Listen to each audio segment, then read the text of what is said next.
Ingat cerita dalam kitab Durratun Nasihin. Saya ulang lagi cerita ini untuk sugesti. Ada buajingan tengik pernah membunuh 99 orang. Satu saat hidayah datang kepadanya, terniat ingin bertaubat. Dicarinya seorang ustadz. Ketemu ustadz kepala ngajar. Ustadz, ya, apa? Saya mau taubat. Diterima apa tidak taubat saya? Emangnya dosa kamu apa? Saya pernah membunuh 99 orang, Ustadz. Ustadznya melotot. Wih, banyak amat. Nggak segampang itu nyawa hak prerogatif Allah. Cuma Allah yang berhak ngambil. Membunuh tanpa alasan yang benar, dosa besar. Dosamu kelewat banyak, Mas. Nggak bisa. Dia vonis lebih dulu kayak surga milik bapak moyangnya. Ini preman kita pikir, ini ustadz saya niat baik-baik kok ngomongnya nggak enak. Nah, daripada 99 tanggung. Saya lempengin aja nih urusan dah. Dibabat lagi ustadz. Tamat. Selesai. Pas. Cepet. Niat taubatnya masih terus. Dia mengembara sampai ketemu seorang ustadz yang bijak. Waalaikumsalam ustadz. Salam. Ada apa? Ustadz, saya mau taubat, diterima apa enggak sih? Oh, sebelum mentari terbit dari sebelah barat, sebelum nafasmu sampai di tenggorokan, Allah akan menerima taubatmu. Boleh jadi dosamu besar, tapi ampunan Allah lebih besar dari dosamu. Begitu Ustaz. Iya. Cuman ngomong-ngomong dosamu apa sih? Ustaz, saya sih tadinya cuma bunuh 99 orang. Terus ada Ustaz ngomongnya nggak enak, jadi saya cukupin 100. Oh, taubatmu diterima asal benar-benar. Cuma begini saja, kampungmu kampung brengsek tuh, lingkunganmu nggak sehat. Kalau kau pulang ke sana lagi, niat taubatmu bisa lentur dan luntur. Kamu pindah saja, hijrah ke kampung lain yang lebih baik. Baik Ustaz, terima kasih. Wah, ngepak koper, pindah. Belum sampai ke kampung yang dituju, ajal datang merenggut nyawa. Ketika ruh keluar dari jasad, ini malaikat rahmah dengan malaikat azab rebutan. Kata malaikat rahmah, ini jatah saya. Orang ini sudah taubat, tempatnya di surga. Kata malaikat azab, nanti dulu. Taubat si taubat, 100 bagaimana urusannya? Bertengkar. Akhirnya Allah mengutus malaikat Jibril, kau adili. Kata Jibril, ukur sajalah mana yang lebih dekat, kampung yang dituju atau kampung yang ditinggalkan. Ketika diukur, kampung yang dituju lebih dekat dari kampung yang ditinggalkan. Kata Jibril, dia jatah malaikat rahmah, taubatnya diterima Allah. Nah, kalau mendengar riwayat seperti ini, jangan diartikan bahwa untuk taubat mesti membunuh 100 orang. Ini harus diartikan bagaimanapun besar dosa dan kesalahan yang kita lakukan, jangan putus asa dari rahmat Allah. Sebaliknya, bagaimanapun banyak kebaikan yang kita kerjakan, jangan puas hati dan sombong diri. Kita belum tahu akhir perjalanan hidup ini. Kita hanya berbuat dan berbuat. Kepastian itu haknya Allah. Ada yang masuk neraka karena menyiksa kucing. Ada yang masuk surga walaupun sudah membunuh 100 orang.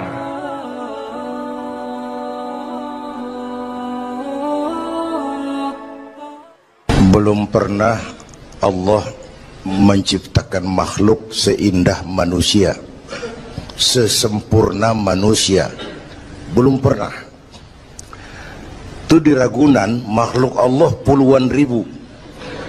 bandingin nama kita, bagus mana?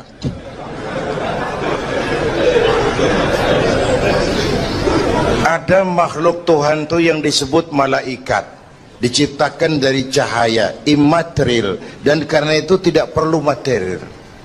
Malaikat diberikan akal tapi tidak diberikan nafsu. Kalau malaikat selalu benar, nggak istimewa. Kalau malaikat nggak pernah salah, wajar. Nggak ada yang bikin mereka salah. Material nggak perlu, seksual nggak perlu, sama duit budek, sama perempuan kagak open. Malaikat. Sebaliknya ada makhluk Allah yang namanya binatang, diberikan otak tapi tidak diberikan akal. Mereka hanya diberi nafsu.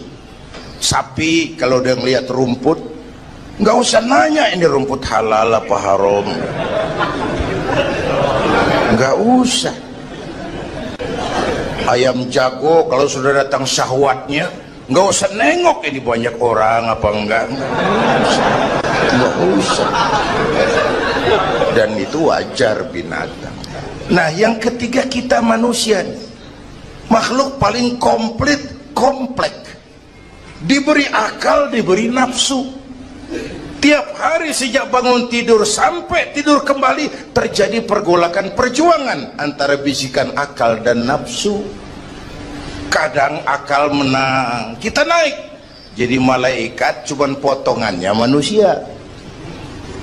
Kadang nafsu menang, kita turun lebih kayak binatang, bahkan lebih rendah daripada binatang, lebih buas daripada binatang. Buas-buasnya sapi, makanannya cuma rumput. Manusia kalau sudah buas itu aspal,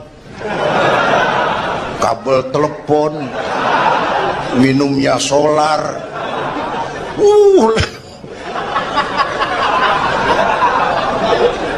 Lebih buas dari binatang sekalipun.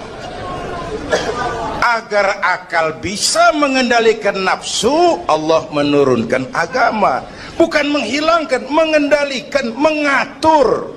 Manusia tanpa nafsu bukan manusia. Manusia nafsu melulu, kebo.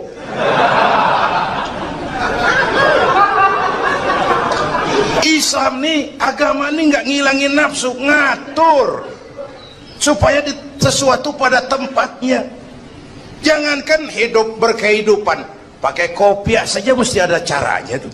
Ya, ada cara ceramah ya gini, dagang miringin dikit, main gaple begini.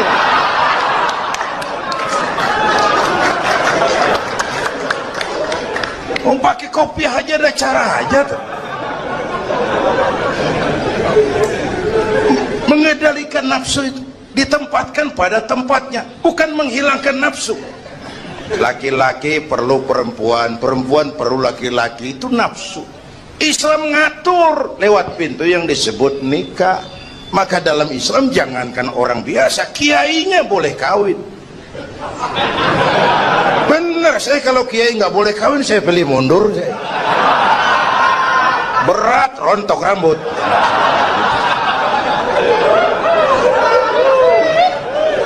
Ngatur. Saudara-saudara hadirin yang saya hormati, jadi ternyata di sini bukan perjalanan terakhir. Bahkan ini harus jadi titik awal ke depan, menata hari esok yang lebih pasti dan lebih baik. Pertama, jangan pernah terniat kita akan kembali ke sini lagi. Jangan pernah terniat bahwa kita optimis, itu harus. Bahwa kita semua punya salah, itu pasti. Nih, saya nih, Zainuddin nih, kalau mengharap masuk surga pakai amal yang saya kerjakan sendiri, roman-romannya tipis harapan. Bener. Sholat saya berapa banyak saya tahu, sedekah saya berapa duit saya tahu, sholat saya berapa banyak saya tahu. Terus saya baca sejarah, Nabi Adam dosanya atu, makan buah khuldi. Nabi Adam dosanya atu, dikeluarin dari surga. Kita dosa banyak, pengen masuk. Kan kagak nyambung nih, nggak nyeklek. Untung Allah itu bukan Tuhan pendendam. Allah itu ramah dan penuh rahmat. Manusia, dosamu banyak, coba kau lihat rahmatku jauh lebih banyak. Manusia, dosamu besar, lihat ampunanku jauh lebih besar. Kau nangis di hadapanku, aku senyum melihatmu. Kau berjalan menujuku, aku lari menyambutmu. Sini manusia, sini. Itu yang bikin kita optimis. Allah ramah dan penuh rahmah. Tuhan kita bukan Tuhan pendendam. Jangankan kita nih yang ada dalam Duratan Riyadhus Shalihin itu kan riwayat lama.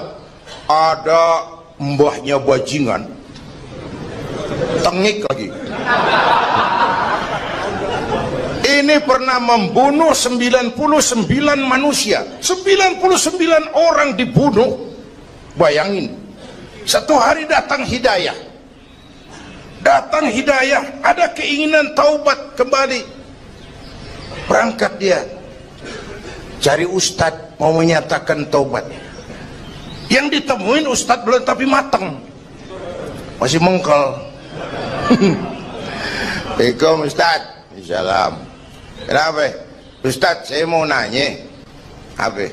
Saya mau taubat, bisa nggak sih?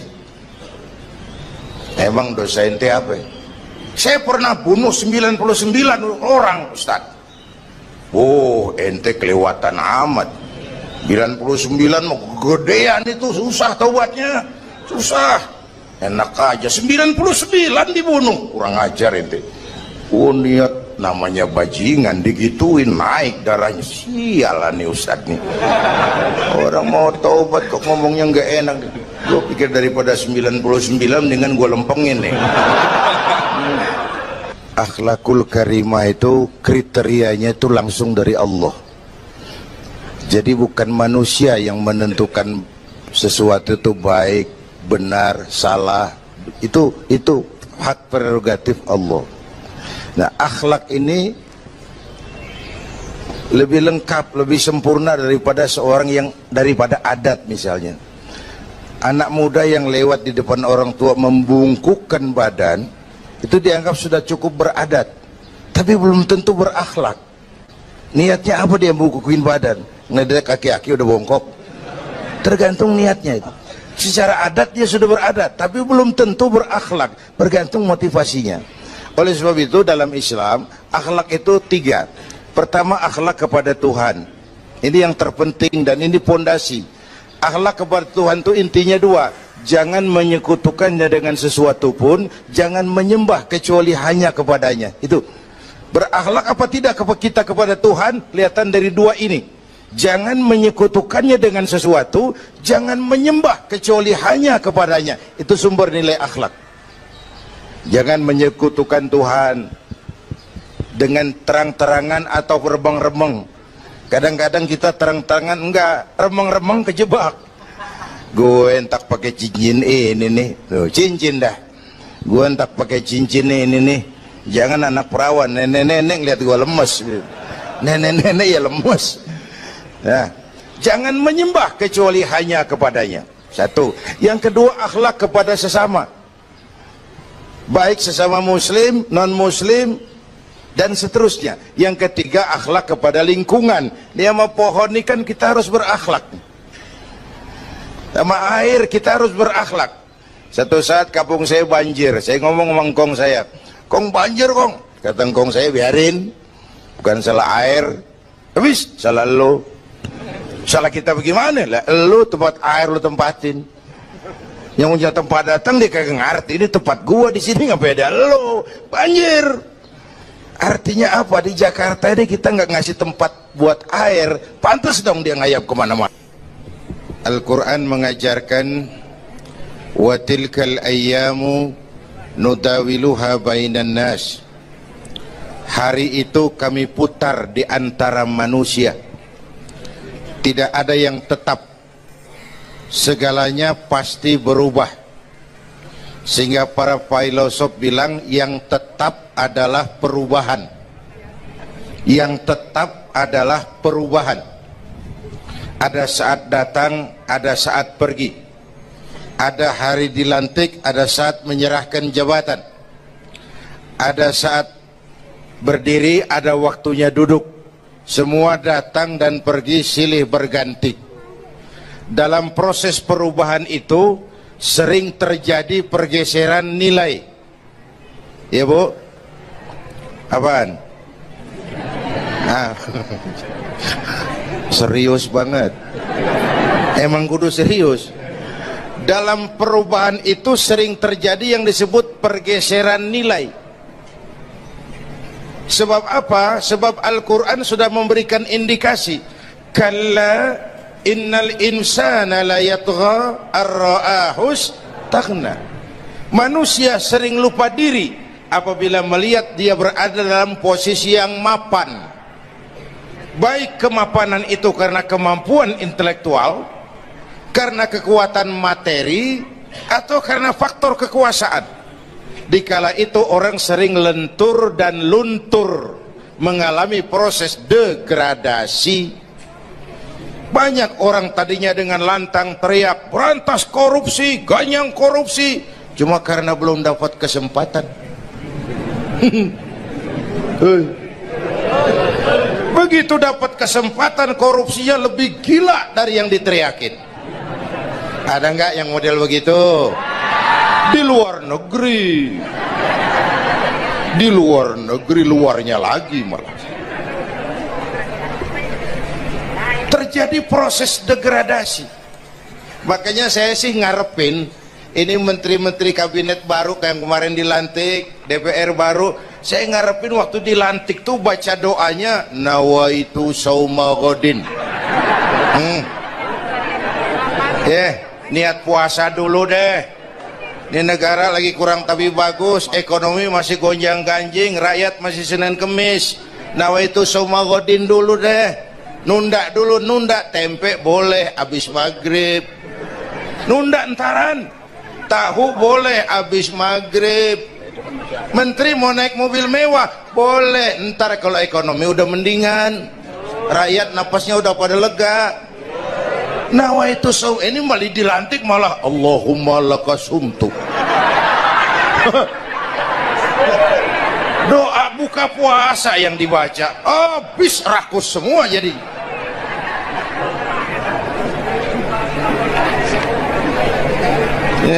Dengerin ngikutin senturi ya, ban bingung kita siapa yang nanggung jawab ini. Yang jawab banyak banget, yang nanggung kagak ada. Bener nih, yang jawab semua jawab pakai jurus bekelit. Yang nanggung kagak ada. Nih ujung-ujungnya saya khawatir kayak lagu Bengawan Solo, akhirnya ke laut. Kalau udah ke laut udah kagak ada yang ngurusin, udah ribet urusan.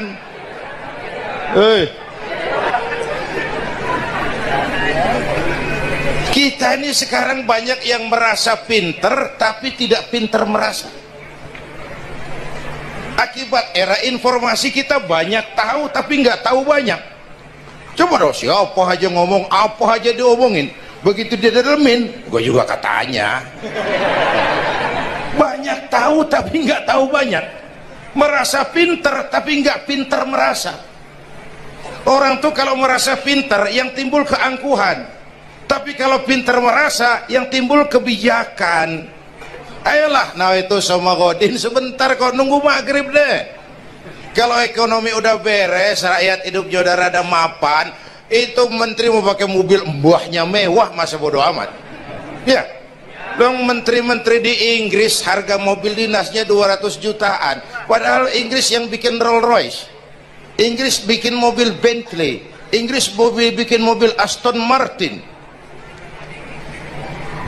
Aston Martin itu merek parfum apa mobil pakai? Hah? Merek parfum apa mobil? Merek mobil bang. Itu Aston Martin yang dipakai James Bond itu. Oh iya iya, punya pakai? Gue juga katanya.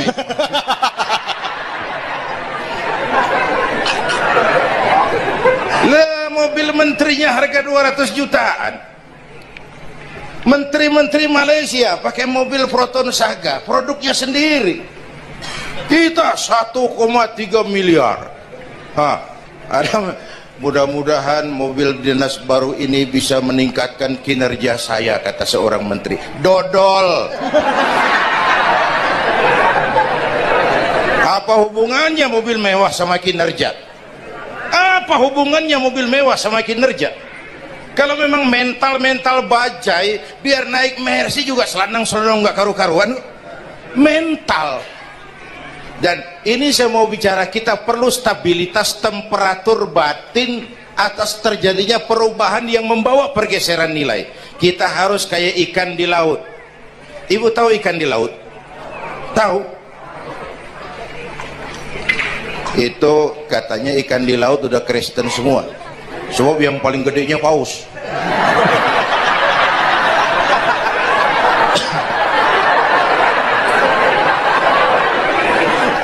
Menghadapi arus perubahan kita itu harus seperti ikan di laut, kata saya tadi. Ikan di laut biar 3 tahun berendam di air asin, nggak ikut jadi asin tuh ya. Kenapa? Karena dia hidup. Ikan yang hidup 3 tahun berendam di air asin nggak ikut asin. Tapi begitu dia mati, ikan mati mah bagaimana keadaan? Digaremin asin, diasemin asin, ikan mati. Orang yang jauh dari agama jiwanya mati. Kalau jiwanya mati gampang diasem garemin lingkungan.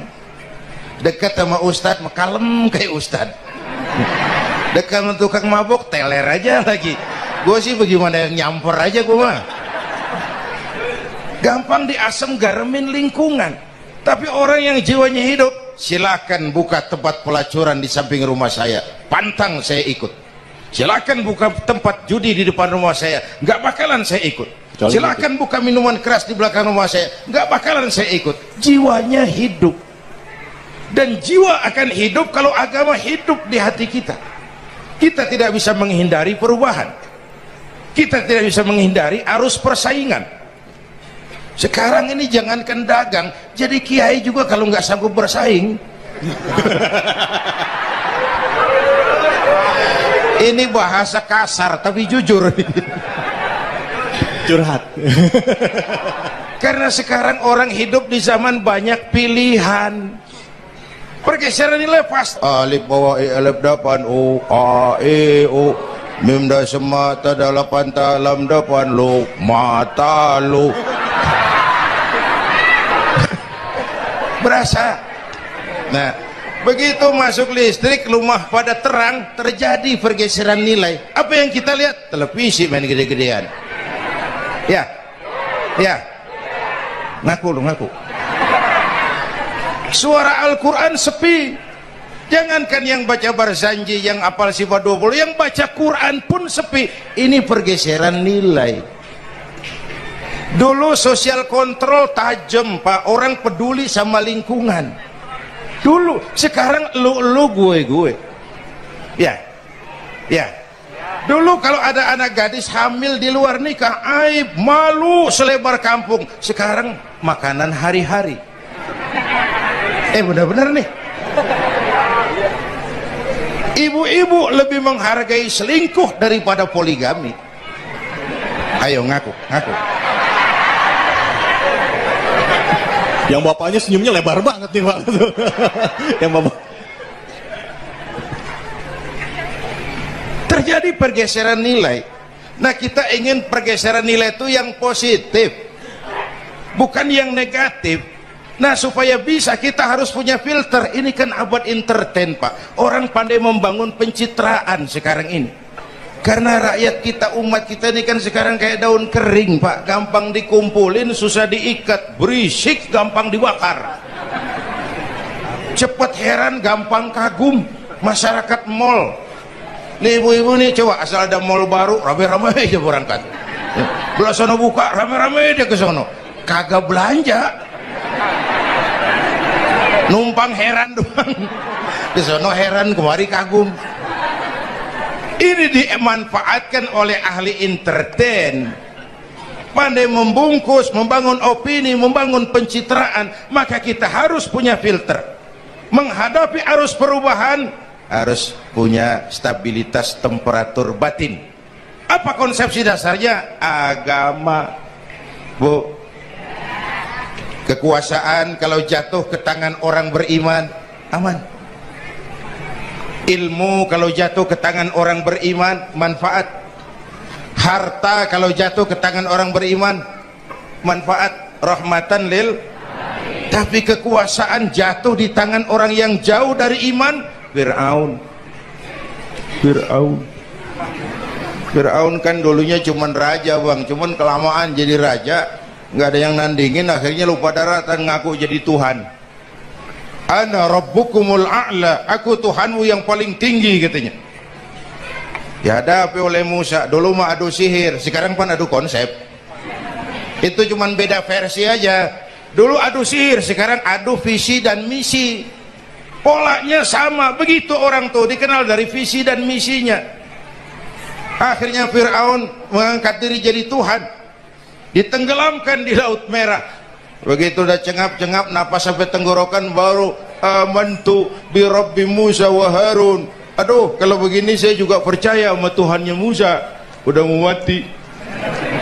Walaikal maut, gemes banget, dikedukin lumpur, dijubulin, mampus loh.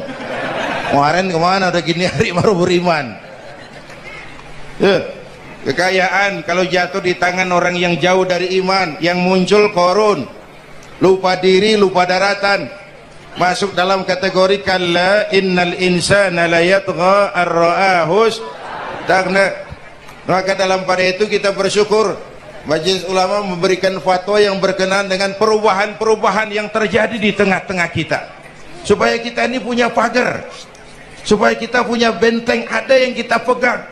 Dan yang memberikan fatwa juga Majelis Ulama, bukan seorang tuh, majelis, lalu terdiri dari berbagai macam proses pertimbangan. Nggak sembari ngelamun di bawah pohon jambu tuh nyusun fatwa tuh. Saya perlu sampaikan ini sebab orang kan harus hati-hati. Memang ada hadis, barang siapa yang berijtihad lalu ijtihadnya benar dapat 2 pahala, kalau ijtihadnya salah dia dapat 1 pahala. Manijtahada, man di sini bukan lil itlaq, bukan siapa saja, barang siapa lalu siapa saja, nggak beres urusan. Barang siapa yang memenuhi persyaratan untuk berijtihad lalu dia berijtihad, itu yang kalau salah dapat 2, kalau salah dapat 1, kalau benar dapat 2. Jadi manijtama'a fihi syurutul ijtihad, bukan man lil itlaq lalu siapa saja boleh berijtihad lalu lahir fatwa yang aneh-aneh. Tetapi sungguh pun demikian, fatwa Majelis Ulama itu tidak bersifat mengikat. Ini yang bijaksananya. Tuh dalam Al-Quran Pak, Bu, balik lagi ke ceramah nih. Dalam Al-Quran Allah itu maha bijaksana. Kapan? Coba. Kalau surga disediakan untuk orang yang tidak punya dosa, sepi surga. Ya, nih ayo jujur nih, ada nggak yang kagak punya dosa di sini? Nggak ada. Untung Allah bilang apa? Wa amma man sakulat mawazinuhu fahuwa fi 'isyatir radiyah. Orang yang timbangan kebaikannya lebih berat dari timbangan La ilaha illallah, bahwa tidak ada Tuhan yang perlu disembah selain daripada Allah subhanahu wa ta'ala. Ini hakikatnya merupakan inti daripada ajaran rasul-rasul terdahulu. Kenapa? Seluruh rasul bersumber dari satu sumber yang sama, yaitu dari Allah subhanahu wa ta'ala. Maka prinsip ajaran ketuhanan yang mereka bawa tentu saja sama. Nabi Adam mengajarkan la ilaha illallah, Nabi Nuh mengajarkan la ilaha illallah, cuma tentu sambungannya Nuh Rasulullah. Nabi Ibrahim mengajarkan la ilaha illallah, Ibrahim Rasulullah. Nabi Musa mengajarkan la ilaha illallah, Musa Rasulullah. Bahkan Nabi Isa mengajarkan la ilaha illallah, Isa Rasulullah. Dan Nabi Muhammad mengajarkan la ilaha illallah, Muhammadur Rasulullah. akhlak manusia kepada Allah dengan menanamkan tauhid. Jadi kalau ingin berakhlak yang benar kepada Allah, jaga tauhid, pegang teguh akidah.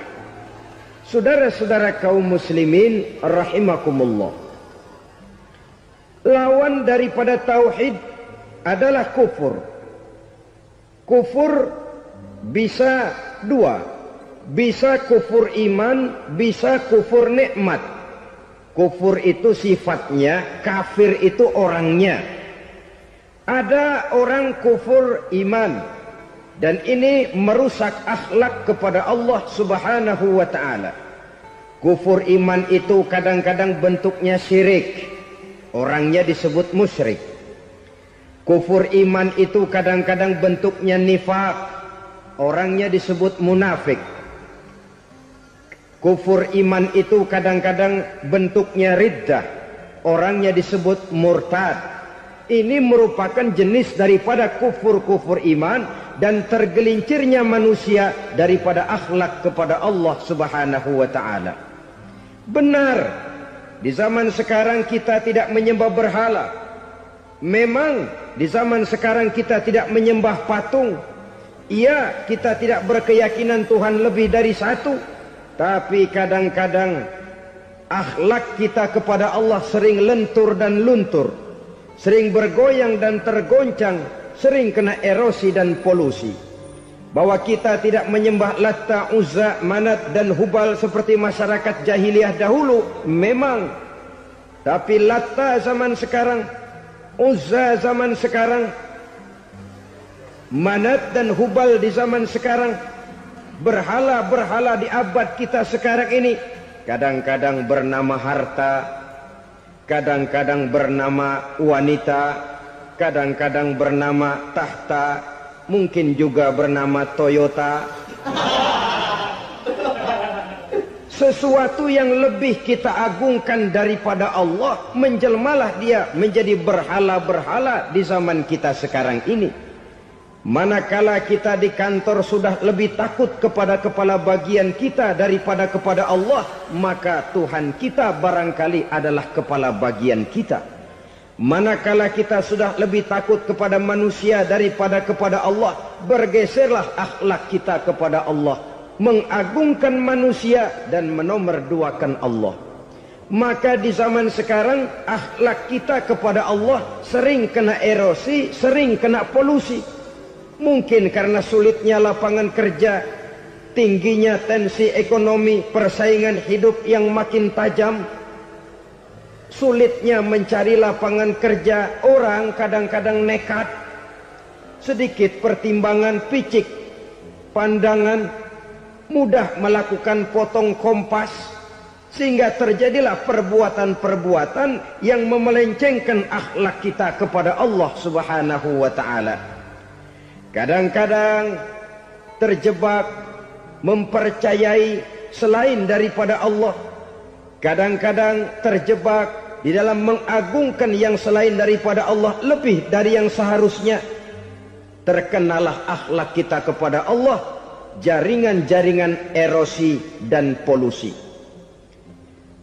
Kufur sebagai lawanan daripada tauhid merupakan sifat daripada orang yang tidak berakhlak kepada Allah. Bentuknya pertama bisa syirik. Syirik itu artinya meyakini ada Tuhan lain selain daripada Allah. Itu yang namanya syirik. Jadi percaya Tuhan ada, cuman Tuhannya kelebihan. Itu yang disebut syirik, dan itu merupakan cerminan dari akhlak yang rusak kepada Allah subhanahu wa ta'ala. Berkeyakinan Tuhan lebih dari satu, berkeyakinan bahwa Tuhan itu beranak atau diperanakkan, atau mengagungkan sesuatu sama dengan Allah, atau menjadikan yang selain Allah sebagai tujuan akhir daripada perjalanan kehidupan ini, maka itu sudah terjebak kita dalam musyrik.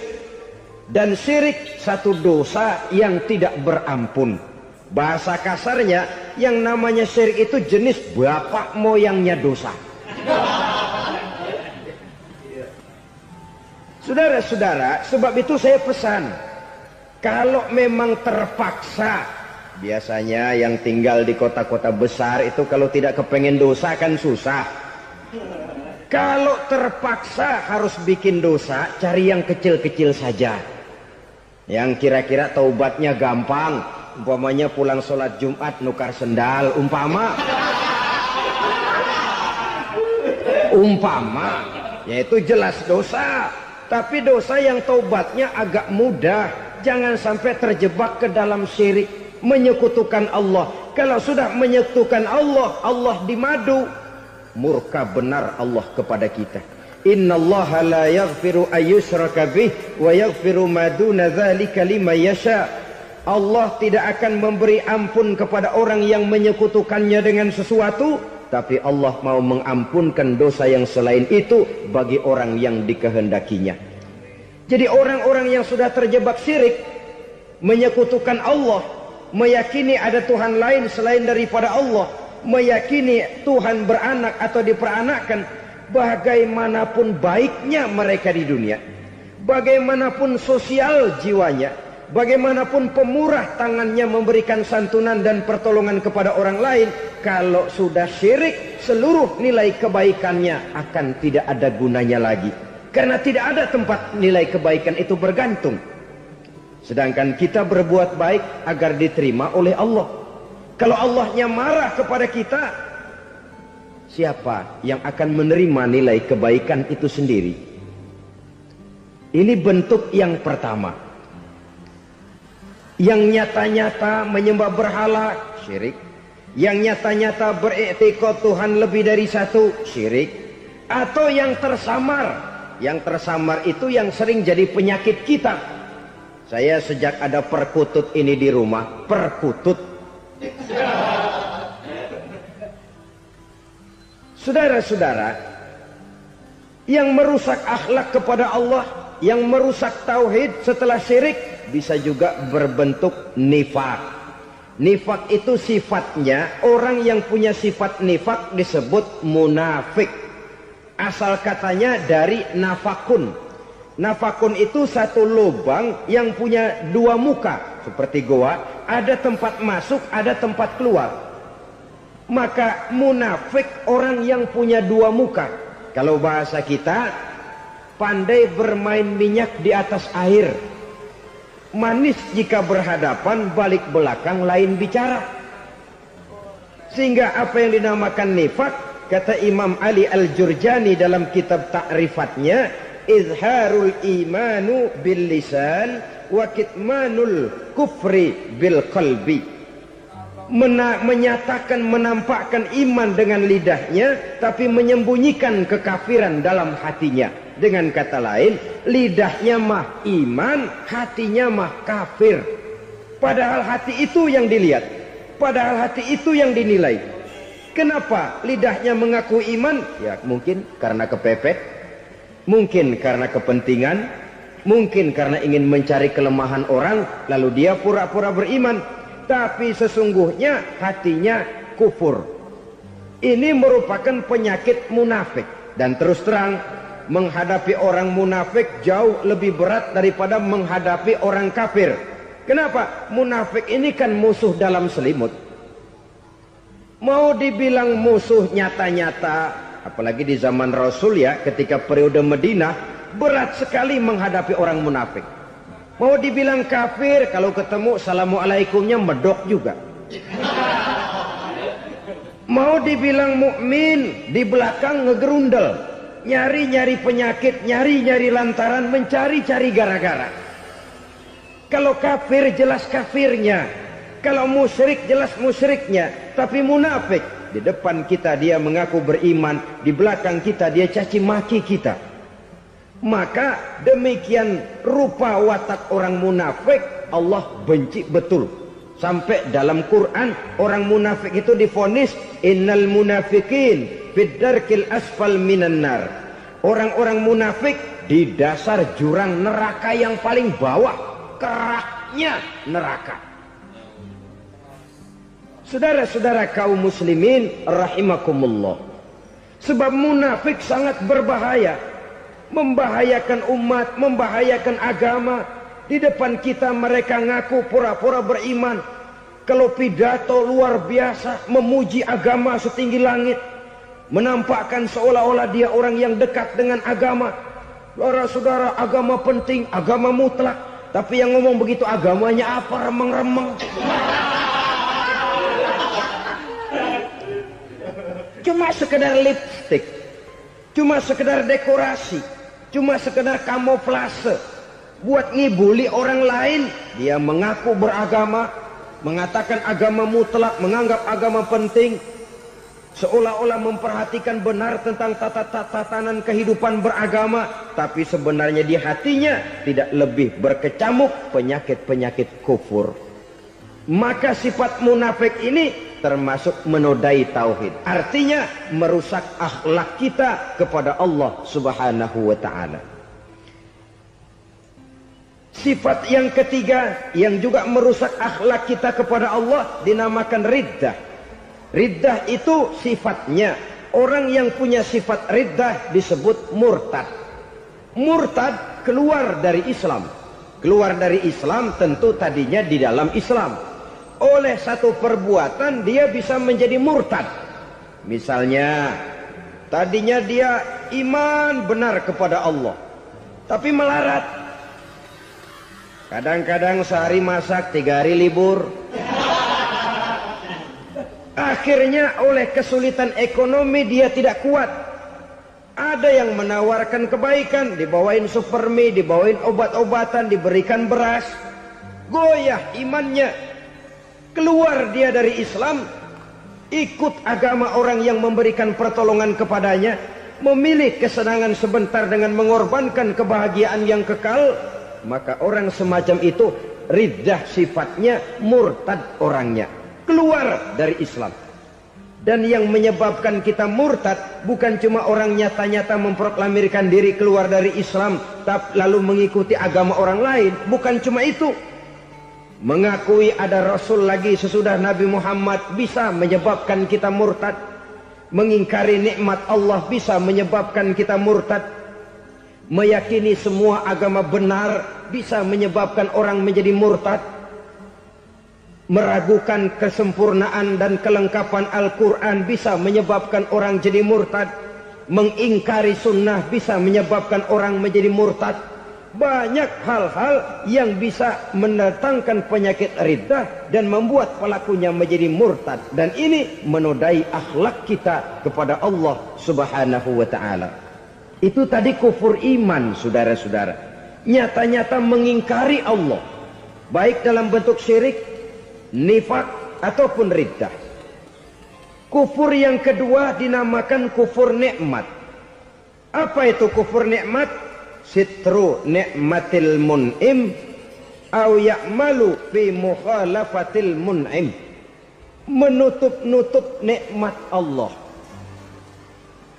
atau melakukan perbuatan yang menentang, bertentangan dengan kehendak yang memberikan nikmat. Jadi kufur nikmat pertama, nutup-nutupin Tuhan. Tuhan jalingin. Duit lu banyak amat, dari mana? Gua kerja. Lalu kerjanya nomor 1. Orang yang berakhlak kepada Allah, dia akan menjawab, kamu uangnya kok banyak, dari mana? Rizki dari Allah. Caranya, saya kerja. Kerja itu cara, rizki itu dari Allah datangnya. Bukankah di zaman sekarang kita sering terpleset? Ini merupakan cerminan dari rapuhnya akhlak kita kepada Allah Subhanahu wa ta'ala. Karena usaha saya memang, karena saya peras keringat banting tulang, tentu. Tapi sadarkah kita bahwa sepanjang yang bisa kita lakukan cuma berusaha, peras keringat banting tulang?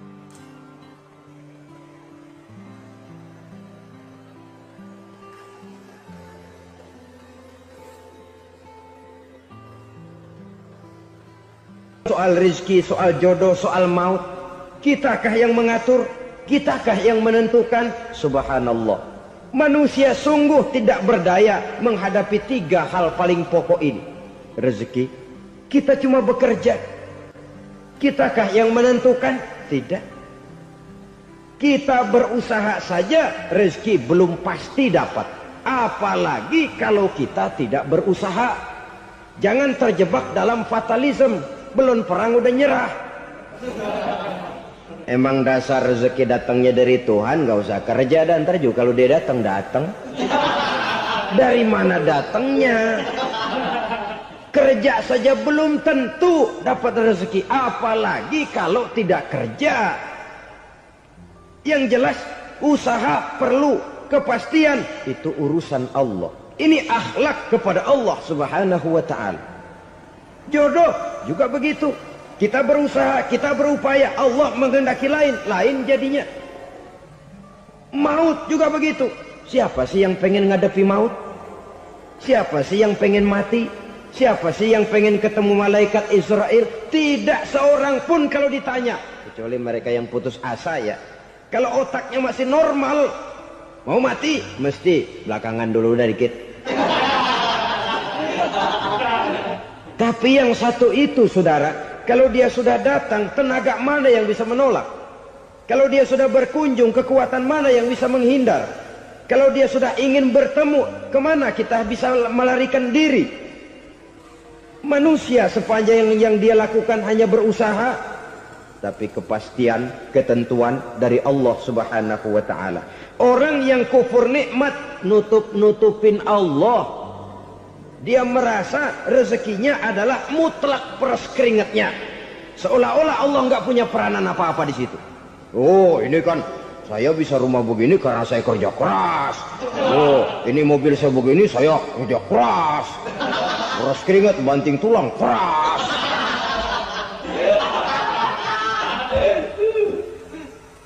Saudara-saudara kaum muslimin rahimahkumullah.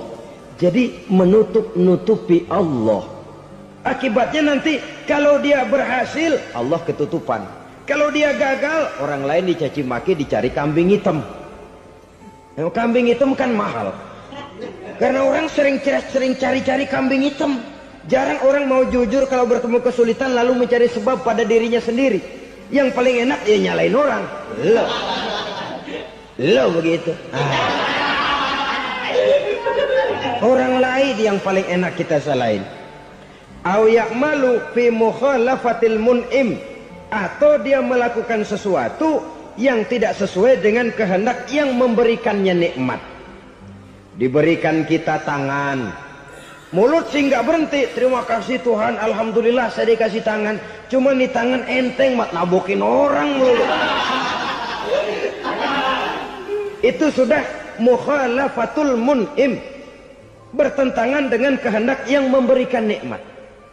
Diberikan harta, mulutnya mah basah. Terima kasih Tuhan, alhamdulillah dikasih harta. Tapi pelitnya minta ampun. Kikir, koret, medit.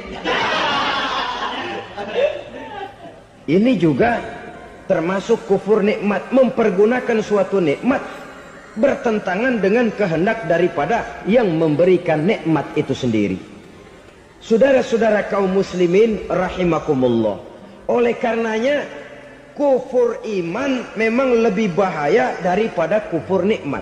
Tapi jangan lupa, kufur nikmat bisa menyeret orang kepada kufur iman. Nah kalau Allah udah dialingin, Tuhan sudah dinomor duain, lama-lama kenapa dia tidak mendewakan dirinya sendiri? Mendewakan pangkatnya, mendewa-dewakan otaknya, mendewa-dewakan kemampuannya. Pada awalnya dia memang cuma kufur nikmat, tapi lambat laun kalau ini tidak diobati secara pasti orang akan mengarah kepada kufur iman. Bisa berbentuk syirik, bisa berbentuk nifak, bisa berbentuk riddah. Saudara-saudara, oleh karena itu menjaga akhlak kepada Allah mutlak penting. Sebab apa? Kita tidak berakhlak kepada manusia saja, kita dikucilkan dari pergaulan. Kalau kita tidak berakhlak kepada Allah, dikucilkan oleh Allah. Hadis qudsi menyatakan, man lam yashkur ala na'mai wa lam yasbir ala balai falyakhruj min tahtis samai falyatlub rabban siwaya. Kata Allah, siapa orang yang tidak mau bersyukur terhadap nikmat yang aku berikan kepadanya dan tidak mau sabar terhadap ujian yang aku berikan kepadanya, fal yakhruj min tahtis samai, persilahkan saja keluar dari kolong langitku. Wal yatlub rabban siwaya, tolong cari Tuhan lain selain daripada aku. Murka Allah, diusir, cuman gak kedengeran aja. Siapa yang tidak mau syukur terhadap nikmatku, siapa yang tidak mau sabar terhadap ujian yang aku berikan kepadanya, persilakan keluar dari kolong langitku ini, cari Tuhan lain selain aku. Nah, langit Tuhan yang punya, Tuhan kita lawan, diusir dari kolong langit, mau pindah ke kolong mana?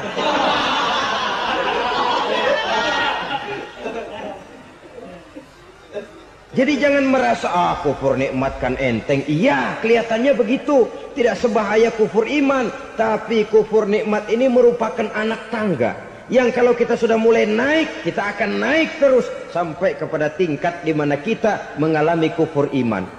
Kalau sudah ke sana, maka akhlak kita kepada Allah terkenalah erosi, terkena polusi, hancur akhlak kepada Allah, dan itulah sumber kesengsaraan abadi. Kalau cuma kita tidak berakhlak kepada manusia, barangkali resikonya cuma kehidupan di dunia ini. Mungkin juga ada kehidupan akhirat. Tapi kalau sudah tidak berakhlak kepada Allah, dunia akhirat kita rugi dan celaka. Maka pada kesempatan ini saya mengajak, marilah jaga baik-baik akhlak kita kepada Allah. Satu kali kita bertauhid, sampai mati kita bertauhid. Satu kali la ilaha illallah, jangan tergelincir lagi kita keluar daripada kalimat itu. Satu kali kita bertuhankan Allah, jangan bertuhan yang lain selain daripada Allah. Jangan sekutukan Allah, jangan samakan Allah dengan sesuatu, jangan mengangkat yang lain sama agungnya dengan Allah. Sebab dengan demikian kita seolah-olah sudah mengotori akhlak kita kepada Allah Subhanahu wa ta'ala. Saudara hadirin yang saya hormati, jadi oleh karenanya akhlak kita kepada Allah merupakan basis daripada kehidupan beragama. Kalau itu sudah mulai rapuh, mulai terkena erosi dan polusi, mulai rusak, dikhawatirkan nanti nilai ibadah kita kepada Allah juga akan turut ambruk karenanya. Saudara-saudara kaum muslimin rahimakumullah, tugas yang kedua, memperbaiki akhlak manusia kepada sesama manusia. Kita tahu Islam sesuai dengan namanya adalah agama damai. Maka akhlak manusia kepada sesama manusia menempati porsi yang penting dalam kehidupan beragama. Bagaimana seorang muslim bergaul, bertata krama terhadap sesama manusia. Mari kita lihat lebih jauh persoalannya. Untuk memudahkan pembicaraan dari kacamata agama, kita kelompokkan saja manusia itu dalam dua. Pertama yang seiman, dan yang kedua yang tidak seiman. Yang tidak seiman itu kita sebut saja kufur atau kafir. Nah, kepada yang kafir pun kita diajarkan untuk berakhlak, apalagi kepada yang memang nyata-nyata seiman, sekeyakinan, seakidah. Kemanapun Islam datang, ke negara manapun ia masuk, ia tidak menaburkan kerusakan. Jadi tidak benar kalau orang pernah itu menggambarkan, saking sentimennya seorang orientalis pernah menggambarkan Nabi Muhammad di tangan kirinya Quran, di tangan kanannya pedang, menggambarkan seolah-olah Islam dikembangkan dengan kekerasan. Sebenarnya tidak sama sekali. Kalaupun dalam sejarah perkembangan Islam pernah terjadi perang, maka perang dalam Islam sesungguhnya, apabila kita amati sejarahnya, bukan untuk memaksakan agama, karena memang agama tidak bisa dipaksakan, tetapi justru untuk mempertahankan agama dari segala macam hambatan, rintangan, hinaan, dan fitnahan. Tapi kemanapun yang jelas Islam masuk, dia tidak pernah membuat kekacauan, kerusuhan, ataupun penghancuran. Candi Prambanan bahkan dipugar, gereja-gereja tidak ada yang dihancurkan oleh umat Islam. Kenapa? Islam agama damai. Soal agama, soal lakum dinukum waliyadin, la ikraha fid din, qad tabayyana ar-rusdu minal ghayy. Tidak ada paksaan dalam beragama, sebab nyata yang benar dengan yang tidak benar. Belum pernah ada orang kafir masuk ke perkampungan orang Islam lalu dikejar-kejar, diteriakin kafir, kafir, sunatin.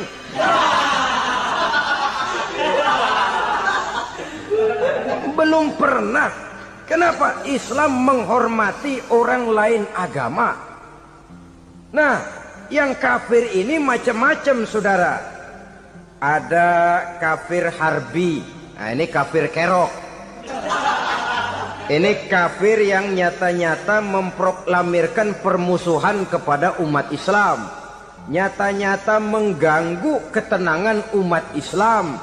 Kafir yang seperti ini yang boleh diperangi. Misalnya kita mau sembahyang Jumat dijagain. Nggak boleh sembahyang Jumat, getok palanya. Kafir harbi artinya tantangan perang datang dari mereka, bukan kita yang mulai, mereka yang buka front. Prinsipnya umat Islam tidak boleh mencari-cari musuh, tapi pun tidak boleh lari kalau ketemu musuh. Musuh jangan dicari, ketemu jangan lari. Karena itu kesan seolah-olah umat Islam ini teroris, umat Islam ini destroyer, umat Islam ini sering menimbulkan keonaran, kerusakan. Sungguh satu fitnahan yang sangat keji. Umat Islam adalah umat yang cinta damai. Islam di masa perkembangannya masuki Eropa melalui Selat Gibraltar, Jabal Tariq, memasuki Spanyol. Islam tidak pernah meruntuhkan gereja. Islam tidak pernah membunuh orang-orang Nasrani. Bahkan Islam mewariskan peradaban dan kebudayaan yang begitu tinggi nilainya di bidang ilmu pengetahuan. Sampai ketika itu Barat banyak mengkaji ilmu pengetahuan dari dunia Islam. Buku-buku berbahasa Arab diterjemahkan ke bahasa Yunani, dipelajari oleh para cendekiawan di negeri Barat sana. Mereka mengambil manfaat yang banyak dari masuknya Islam ke Eropa. Sementara gereja tetap berdiri dengan megahnya. Kuil-kuil tempat peribadatan tidak satupun yang diusik-usik. Kenapa? Islam agama yang cinta damai. Asal dia tidak diganggu, asal kehormatannya tidak dihinakan. Jadi kafir harbi, kafir yang nyata-nyata nantang perang, ngajak berkelahi. Itu kafir yang nyari penyakit. Kafir harbi ini boleh diperangi dengan catatan mereka yang memang mulai. Yang kedua kafir zimmi. Kafir zimmi, kafir yang hidup di tengah mayoritas muslim, tapi mereka mau hidup dengan aman, damai, tenang. Mereka wajib dilindungi. Bahkan Nabi pernah memberikan satu jaminan, man aza zimmiyan faqad azani. Siapa yang mengganggu orang kafir zimmi sama saja dengan mengganggu saya. Kehormatannya dijaga, harta bendanya dilindungi, anak istrinya pun dilindungi. Dan ini jadi kenyataan. Saudara bisa lihat di negara-negara yang mayoritas penduduknya beragama Islam, orang-orang kafir di luar Islam hidup dengan tenang, aman, damai. Di Saudi Arabia, di luar tanah haram, di luar Mekah dan Madinah, banyak orang-orang kafir mencari nafkah. Mereka tenang, aman, dilindungi undang-undang. Begitu di Mesir, begitu di negara Indonesia yang berdasarkan Pancasila ini. Kehidupan beragama menimbulkan gairah, rukun, tenang, aman, damai, sepanjang tidak saling ganggu, tidak saling usik, menghargai orang yang sudah beragama, tidak menjadikan penganut suatu agama sebagai sasaran dari dakwah agama lainnya. Saudara-saudara kaum muslimin rahimakumullah. Jadi memang oleh Al-Quran kita dianjurkan asyidda 'alal kuffar ruhama bainahum. Tegas kepada orang kafir, kasih sayang kepada sesama muslim. Tapi tegas bukanlah berarti marah-marahan, bukan berarti musuh-musuhan, bukan ngajaki perang. Tegas dalam arti punya garis tentang kehidupan beragama, lakum dinukum waliyadin. Soal kehidupan sosial, mari kerjasama. Bangun jalan, ayo rame-rame. Siskamling, mari bebarengan. Bikin puskesmas, mari sama-sama. Tapi kalau sudah soal agama, itu tidak perlu ada toleransi agama. Yang perlu toleransi antar umat beragama. Kalau umatnya mau kerjasama silakan, tapi tidak menyangkut soal ibadah. Jangan kerjasama di bidang ibadah. Itu kerjasama yang salah pasang, saudara-saudara. Sehingga dengan demikian toleransi adalah menyangkut kehidupan antar umat beragama. Sedangkan agama sendiri punya coupling yang nyata. Sehingga dengan demikian tegas kepada orang kafir dalam arti kita punya satu kepribadian. Tidak ngambang. Enggak, lalu kalau ditanya orang, sebenarnya agama lu apa sih? Ah, gua mah gimana musimnya aja. Agama pakai musim kayak rambutan. Akhirnya ya begitu, musim-musiman. Ke masjid kelihatan, ke gereja hayo, ke candi nongol, ke apa? Bingung malaikat bagaimana nyatetnya nih bocah ini. Di mana aja ada. Kita punya satu kepribadian. Saya Muslim dan garis saya ini, lakum dinukum waliyadin. Bagi Tuhan persilakan agama Tuhan, bagi kami agama kami. Kami hormati Tuhan, Tuhan hormat kepada kami. Tapi soal agama, couplingnya jelas. Kerjasama, mari urusan muamalah, bidang sosial. Yuk kita sistemling sama-sama dengan orang lain agama. Mari jaga kerukunan, kesatuan, persatuan, kekompakan. Perbaiki jalan yang rusak, mari sama-sama. Mendandani jembatan yang runtuh, mari sama-sama. Tapi sembahyang, couplingnya lain-lain. Sebab Nabi juga dulu pernah ditawarkan begitu loh sama kafir jahiliyah dulu, Quraisy itu. Sudah Muhammad, sekarang begini saja, kita join aja daripada marah-marahan. Hari ini saya oke, menyembah Tuhanmu Allah. Besok gantian kamu menyembah Tuhan kita, Latta, Uzza, Manat dan Hubal. Turun, qul ya ayyuhal kafirun la a'budu ma ta'budun. Soal ibadah couplingnya jelas, tidak boleh dicampur adukkan. Sebab kalau tidak, kita akan mulai kehilangan identitas diri. Dan disitulah krisis kehidupan keyakinan beragama dimulai. Dari krisis identitas. Hujan gede kan mulainya gerimis dulu. Di mana-mana ya gerimis dulu. Gerimis makin lama makin gede. Kita akan mulai dengan kehilangan identitas diri. Dari sana nanti kita malu mengakui keislaman kita.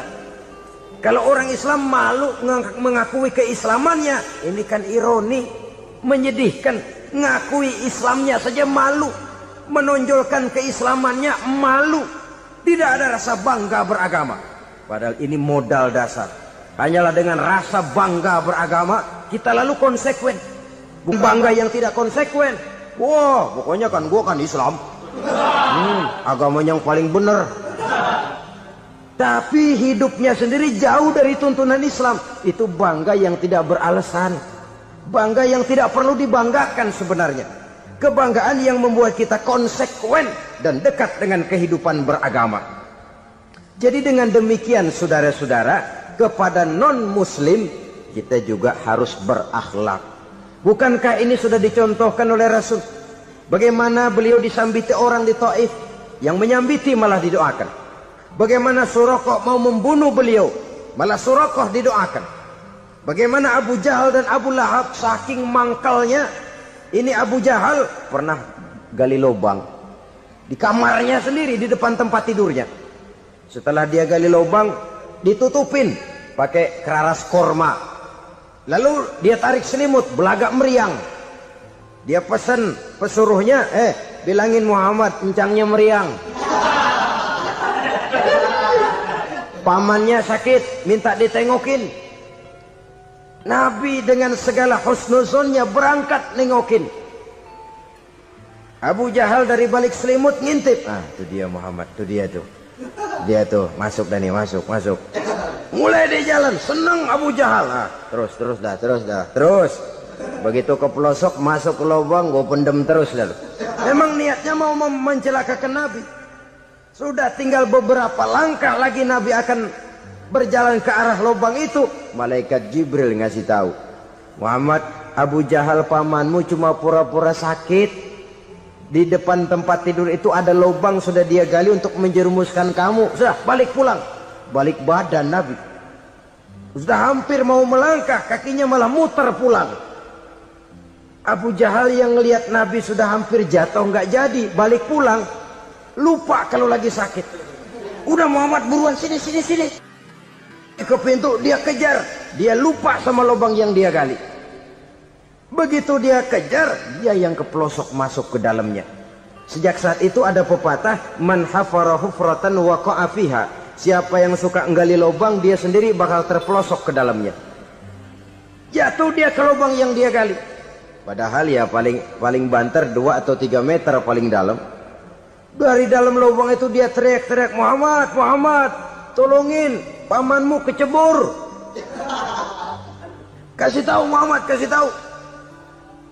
Datang lagi lah pesuruhnya, Muhammad, pamanmu Abu Jahal kecebur, minta tolong diangkatin. Sudah diulur tambang, habis sambung lagi, nggak bisa sampai.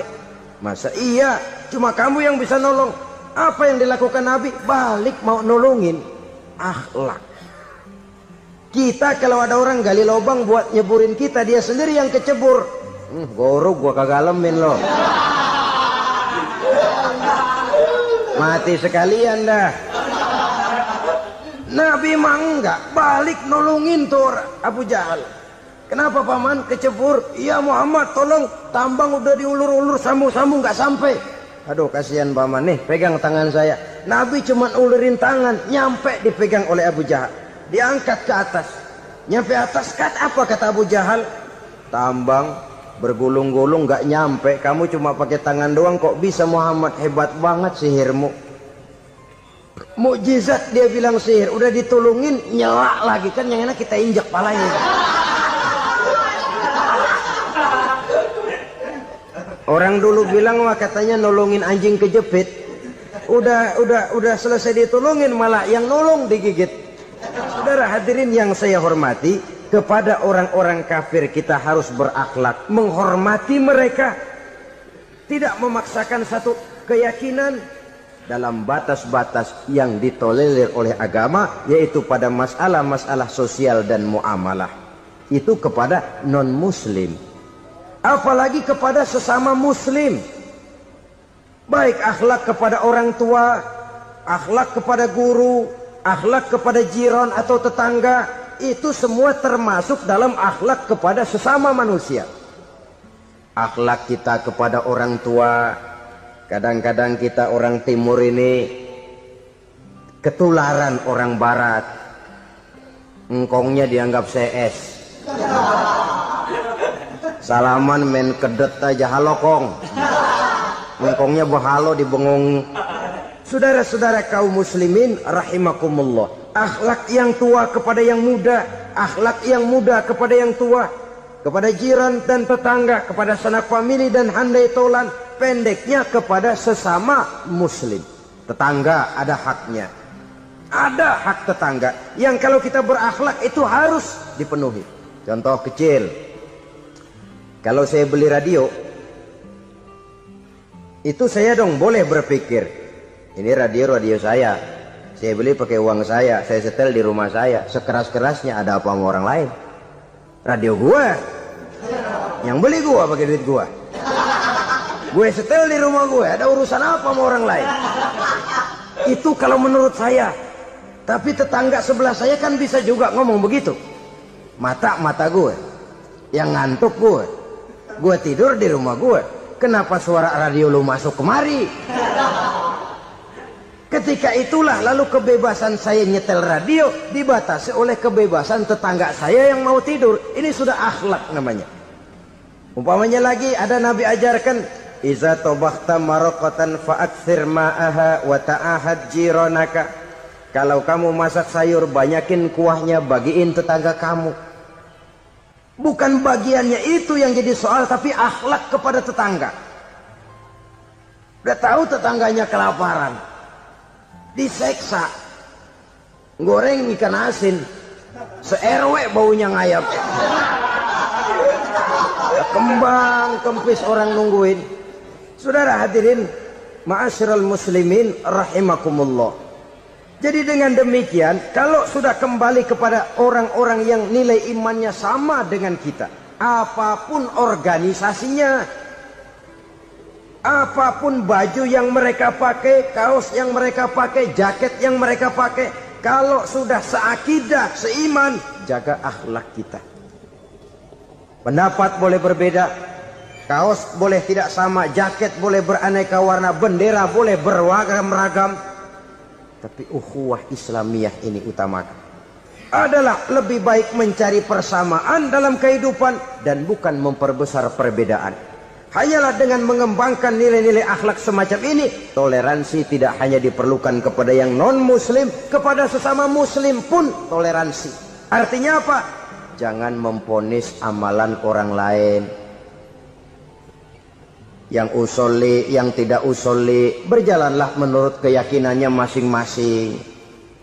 Jangan lalu memponis, itu namanya nggak toleransi. Kamu nggak pakai usoli ya? Enggak. Brengsek. Kamu pakai usoli ya? Iya. Bid'ah. Lah dua-duanya kagak yang bener. Kalau yang sembahyang kagak bener, bagaimana yang kagak sembahyang? Apa itu yang bener? Toleransi. Setuju dengan perbedaan pendapat, jangan memponis amalan orang lain. Karena kita hanya beramal, hak menerima adalah Allah Subhanahu wa ta'ala. Jangan sebentar-bentar mencap bid'ah dolalah, finnar, neraka. Kayaknya neraka kapling orang tuanya kali. Gampang bener masukin orang ke neraka. Kita kadang-kadang bisa toleransi dengan orang luar, tapi kepada sesama muslim toleransi tidak sanggup kita adakan. Mengklaim merasa kita yang benar, orang lain salah semua, itu tidak toleransi namanya.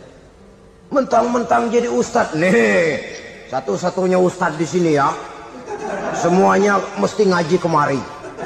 Kalau nggak ngaji kemari Islamnya kurang tapi benar. Toleransi. Saudara-saudara kaum muslimin rahimakumullah, lapang dada menghargai orang yang berbeda pendapat, apalagi kalau perbedaan pendapat itu menyangkut hal-hal yang tidak prinsipil, menyangkut hal-hal yang sekunder dalam kehidupan beragama, menyangkut masalah-masalah yang dalam bahasa fikih disebut soal-soal furu'iyah. Tidak usah menyebabkan kita bersih tegang. Kepala sama hitam pendapat boleh berbeda dan halal. Bahkan Nabi mengatakan ikhtilafu ummati rahmatun. Perbedaan pendapat di kalangan umatku bahkan menjadi rahmah, sepanjang perbedaan pendapat itu diiringi dengan rasa toleransi. Tapi kalau sudah main baku hantam, main klaim, memponis orang lain, akhirnya timbullah keretakan.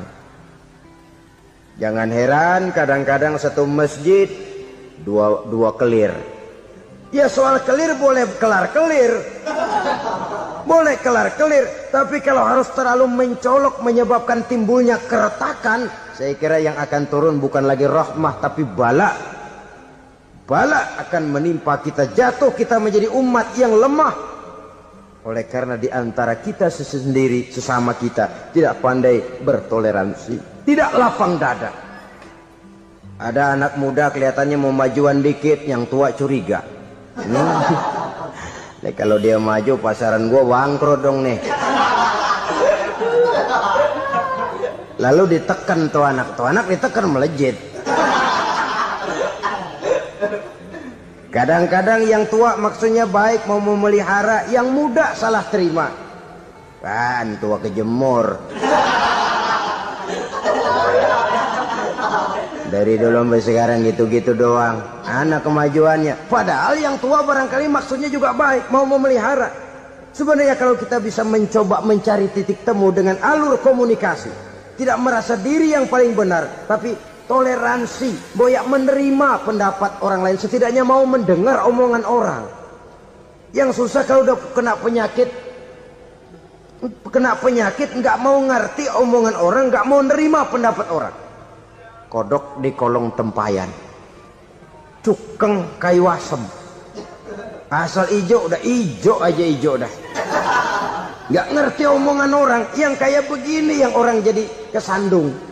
Oleh karena itu saudara-saudara, alangkah nikmatnya kehidupan ini. apabila kita menyadari kita ini ummatan wahidah, satu umat yang satu, yang diikat dengan akidah. Kalau kepada yang non muslim saja kita diajarkan untuk berakhlak, apatah lagi kepada yang seiman, seakidah, sekeyakinan. Wajarkah perbedaan pendapat yang kecil-kecil lalu menyebabkan kita bertolak belakang, cerai-berai, centang perenang? Bila bertemu di jalan yang satu menyisih ke kiri, yang lain menyingkir ke kanan. Kalaupun juga bercampur di tengah kumpulan orang banyak, persis air dengan minyak. Yang atu melengos, yang atu madep mojok. Orang lain senyum, dia mau pada manyun. Saudara-saudara kaum muslimin rahimakumullah, realita ini walaupun tidak enak, pahit, tapi masih hidup di sebagian masyarakat kita. Ini yang perlu kita atasi. Soal toleransi kepada orang lain, sejarah sudah membuktikan. Mari kita jangan cuma bisa mengajak orang lain, umat lain untuk bertoleransi dengan kita, tapi kepada sesama kita. Toleransi ini perlu kita tegakkan, perlu kita bina, terutama di dalam kita menuju bentuk ideal daripada konsep ukhuwah Islamiyah ini, yang memang selalu kita akan cari bentuk-bentuk idealnya sejalan dengan perkembangan situasi dan kondisi yang dihadapi oleh umat. Perbedaan organisasi, perbedaan kepentingan organisasi tidak seharusnya menyebabkan kita merasa meremehkan orang lain dan mengangkat diri, mengklaim diri sebagai yang ter. Jadi dengan demikian, apabila yang pertama tadi akhlak kepada Allah dinamakan hablum minallah, maka yang kedua ini merupakan hablum minan nas. Jikalau baik akhlak kita kepada Allah, baik akhlak kita kepada manusia, nikmat rasanya menjalani kehidupan. Kadang-kadang orang akhlaknya kepada manusia baik, tapi kepada Allah tidak baik. Hormat sama yang tua, menyayangi yang muda, sama tetangga rukun, tapi sama Tuhan nggak mau sujud. Ini baik kepada manusia, tapi tidak berakhlak kepada Allah. Atau sebaliknya, sujudnya sama Allah mah tekun, bener khusyuk, bahasanya juga fasih, luar biasa. Tapi sama manusia sombong, takabur, ujub, merasanya dia doang yang paling benar. Sebab iblis itu ya, itu kadang-kadang datang lewat hati, dan memang selalu markasnya di situ. Kalau dia tidak bisa menggoda kita dengan yang lain, dia tumbuhkan sifat ujub. Dia bisikin, wah memang di kampung ini yang paling banyak ibadahnya ente, yang lain mana, lihat tuh kerocok semua.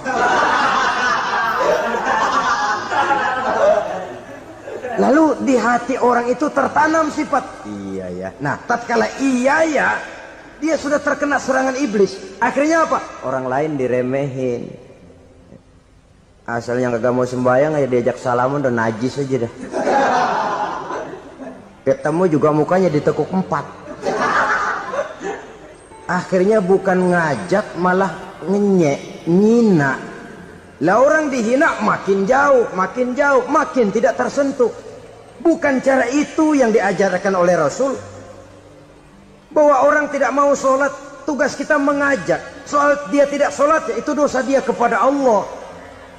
Saudara-saudara kaum muslimin, ujub disuntikkan oleh iblis ke dalam hati kita. Sujudnya kepada Allah benar, tapi akhlaknya kepada sesama manusia merasa paling benar sendirian, merasa orang lain salah semua. Pokoknya kalau di luar lingkungannya udah kagak bener aja udah bahaya.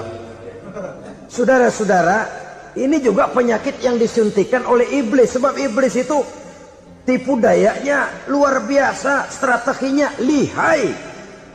Makin tinggi kualitas iman, ya makin berat upaya iblis untuk menjerumuskan kita.